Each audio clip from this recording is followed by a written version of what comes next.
Hello guys, welcome to Pakistani real reaction. तो कैसे हैं आप सब? उम्मीद है आप सब बढ़िया होंगे और मजे में होंगे। मेरा नाम है मुदस्सिर। सो गाइस, भारत बना नया IMF, मालदीव को दी भीख। तो भाई साहब, मालदीव के लिए बहुत ही ज्यादा किस्म के प्रोटोकॉल तोड़ गए हैं और आजकल वाकई अपने पड़ोसी देशों के लिए तो भारत एक तरह से IMF बन गया है। लोग कर्जा लेने IMF के पास जाते हैं, इधर हर कोई भारत के पास तोड़ के आ रहे हैं भाई।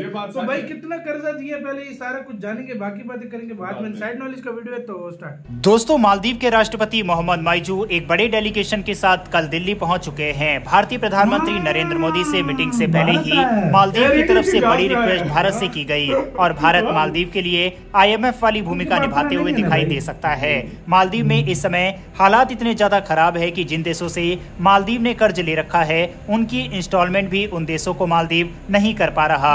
जिस भारत को भला बुरा कहकर और इंडिया आउट कैंपेन चलाकर सत्ता में आए माइजू आज भारत के सामने ही गिड़गिड़ा रहे हैं। मालदीव की तरफ से क्या डिमांड की गई है और भारत किस तरह से IMF वाली भूमिका मालदीव के लिए निभाएगा, साथ ही भारत ने किस तरह से एक स्पेशल गेस्चर मोहम्मद माइजू के लिए दिखाते हुए अपने प्रोटोकॉल को तोड़ा है, उनके स्वागत के लिए इस दौरे को लेकर आ रही इन सभी खबरों के बारे में इस वीडियो में डिटेल में बात करेंगे। मालदीव के चीन समर्थक राष्ट्रपति मोहम्मद माइजू भारत दौरे पर हैं। वे कल दोपहर 12:06 पर भारतीय रक्षा मंत्रालय के अंतर्गत आने वाले रक्षा अनुसंधान एवं विकास संगठन यानी कि DRDO के विमान से भारत के लिए रवाना हुए।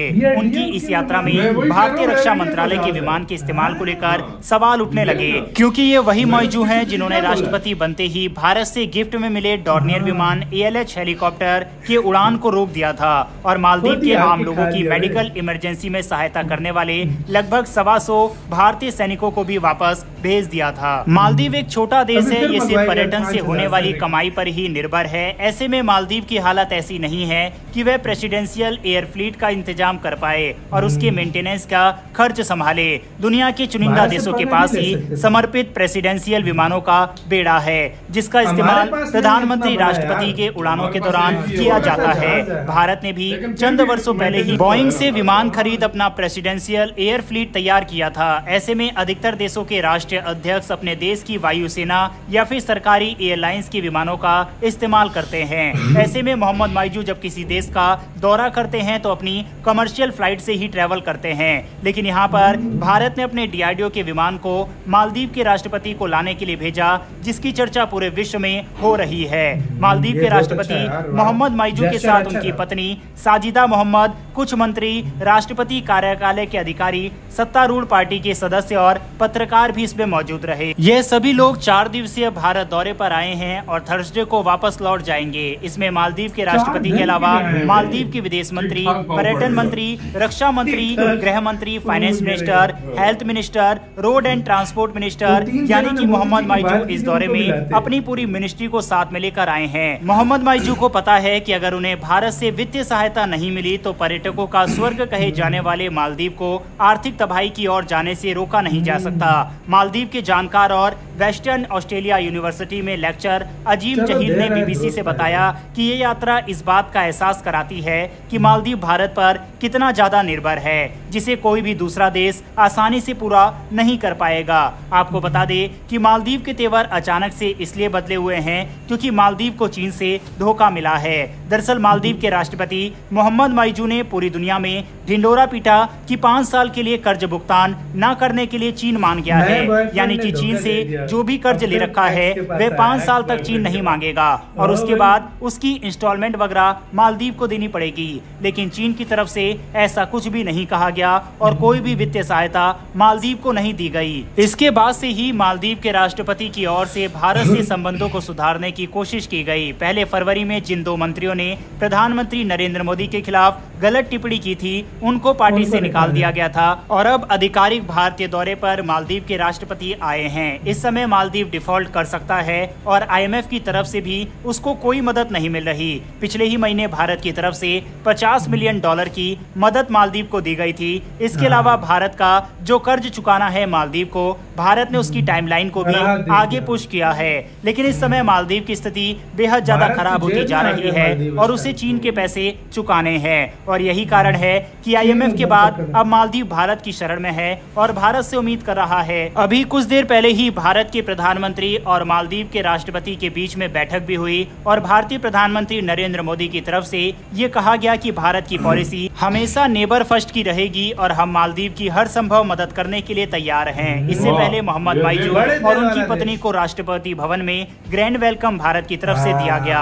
अब दोस्तों, जिस तरह से मालदीव ने भारत के साथ अपने रिश्ते खराब किए और पूरा इंडिया आउट कैंपेन चलाया, साथ ही हमारे प्रधानमंत्री नरेंद्र मोदी के खिलाफ भी उल्टे सीधे बयान दिए, उसके बाद भारत की तरफ से इतना भव्य वेलकम और प्रोटोकॉल तोड़ते हुए अपने जहाज तक को मालदीव के राष्ट्रपति को लाने के लिए भेजना, क्या भारत ने ये सही किया या फिर नहीं? इस पर अपनी राय कमेंट बॉक्स में लिखकर जरूर बताइएगा।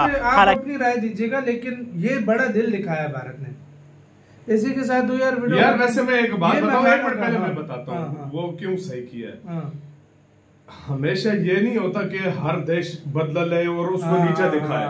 ये भारत ने अच्छा करके, इंडिया ने शर्मिंदा करके, इंडिया ने उसके साथ अच्छा करके उसको एहसास दिलाया कि हम आपके साथ क्या करते हैं, आप हमारे साथ क्या करते हैं। ये इंडिया ने करके दिखाया। जरूरी नहीं है कि आप उससे बदला लो। बेवकूफ देश ही है वो, भारत जैसे दोस्त को। सही बात है, किसी ने अगर बुरा किया उसके साथ अच्छा करके उसको शर्मिंदा करके उसको शर्मिंदा भारत किया, दूसरे देश तुम्हारे साथ कैसे करेगा और आप कैसे, फिर वो दूसरी बात अब मालदीव कुछ करेगा नहीं। और अब जो मालदीव के दिल में भारत की इज्जत बढ़ेगी वो भी देखने वाली होगी। बिल्कुल, और मैं आपको अपना जहाज भेजा उसको लेकर, इसके बाद मालदीव चाइना के पास जाएगा भी नहीं, गारंटी से आपको भारत के पास ही रहेगा, जिस तरह पहले कर ले लो। ये बात होती है। देखो यार, भारत ने अगर एक्शन लेता तो एक दिन की मार है। मालदीव को कौन सा कंट्री यार अपना जहाज भेजता है जाके उसको ले, उसको लेकर आया जहाज? कभी हुआ, कभी देखा है तुमने कभी? यार क्या बोलूं यार, क्या यार, सीरियसली ये मेहमान नवाजी होती है। इंडियन, मैंने तुम्हें स्टार्ट में बोला, मैंने कहा ये तो जहाज इंडिया का है। इंडिया का, मैं वही हैरान था। मैंने कहा वैसे भाई बोल रहा है। मैंने बोला ना, और से देखा तो वो इंडिया का जहाज था ये। मैं इसलिए तो कह रहा था, मैंने कहा इंडिया के जहाज में किधर से आ गया। ये फर्क है। ये इंडिया के देखो, राष्ट्रपति भवन में उसको इंडिया चार खिलाएंगे 4 दिन में इसको खिलाएंगे पिलाएंगे, मीटिंग शीटिंग होगी, फिर इसको पैसे देंगे और भेज देंगे। बड़ा कंट्री और पावरफुल कंट्री ये नहीं होता कि उसके पास बहुत पैसा हो और उसके पास जो है ना चाइना के हर तरह के पैसे तो वो कहते हैं किन्नरों के पास भी होता है जो डांस करते हैं, पैसा तो उनके पास भी होता है। बड़ा कंट्री, सुपर पावर कंट्री, उसको मानो जो आपको कभी नीचा मत दिखाए। ये बात, ये भारत के अंदर स्पेशलिटी है। चाइना कभी भी कॉपी नहीं कर सकता। सबसे चाइना बेशक कहता है मेरी इकोनॉमी है, ये भी है। वो कहते हैं हिजड़ों के पास भी पैसा होता है, लेकिन भाई इज्जत कमाना वो भारत से सीखो। चीन वो कभी भी इज्जत देना सीखो, इज्जत और पूरी दुनिया में इज्जत कमाई किस तरह है इंडिया ने, वो भी देखो। वो भी आप सीखो तो भारत से सीखो। चीन के पास बेशक पैसा होगा, लेकिन भाई वो इज्जत आज तक नहीं कमा सका। आपका इसका कहना है, अपनी राय बताना, अपना बहुत ज्यादा ख्याल रखना। तो यार